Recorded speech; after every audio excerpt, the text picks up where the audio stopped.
BJP दफ्तर में देखिए ढोल बजने शुरू हो गए हैं। बैंड लाया गया है, प्रॉपर शादी वाला बैंड लेकर के आया गया है और लोग नाच रहे हैं। मोदी नाम की टी शर्ट पहने हुए हैं ये भाजपा के एक समर्थक।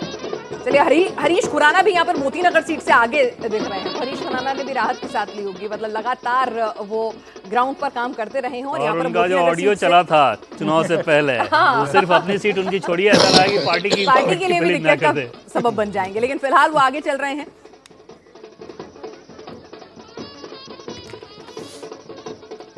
मोतीनगर से हरीश खुराना की हम लोग बात कर रहे थे, आगे चल रहे हैं हरीश खुराना।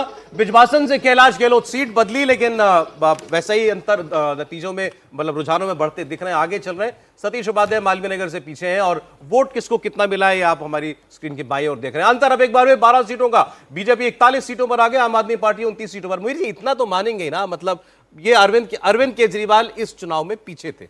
देखिए 12 साल का जो एक एंटी इनकम्बेंसी भी एक फैक्टर तो होता ही ना, सौरभ जी, क्यों भूल जाते हैं? बिल्कुल ठीक है। तो उसमें ऐसा है कि कोई गेम चेंजर ऐसा कुछ योजना यहाँ पर अगर ऐसा चलता जिसकी काट में बीजेपी कोई बहुत बड़ा प्रोजेक्शन कर देती, तो ऐसा नहीं था। ये चुनाव परसेप्शन के आधार पर लड़ा जा रहा था एक्चुअली, और परसेप्शन के आधार पर आप बहुत शराब घोटाला, जो घर बना, जो कुछ भी हो, अब इमेज को नुकसान हुआ।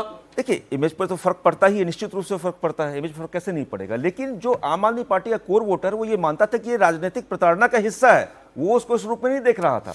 उसका सिंपल मानना था कि भाई हमारे लोगों को एक और खबर आ रही है कि यहाँ पर सोमनाथ भारती जो है वो पहली बार, सुबह से अब तक जो गिनती हो रही है उसमें पहली बार पिछड़ते हुए नजर आ रहे हैं। सतीश उपाध्याय यहाँ पर मालवीय नगर सीट पर पहली बार आगे हुए हैं।